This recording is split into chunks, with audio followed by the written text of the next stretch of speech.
गानोत्सुकाय गानमत्ताय गानोत्सुकमनसे गुरुपूजिताय गुरुदैवताय गुरुकुलस्थायिने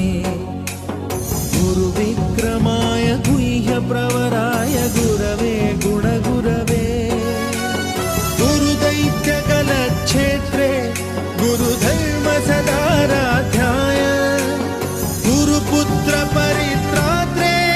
गुरुपाखण्डखण्डकाय गीतसाराय गीततत्त्वाय गीतगोत्राय धीमहि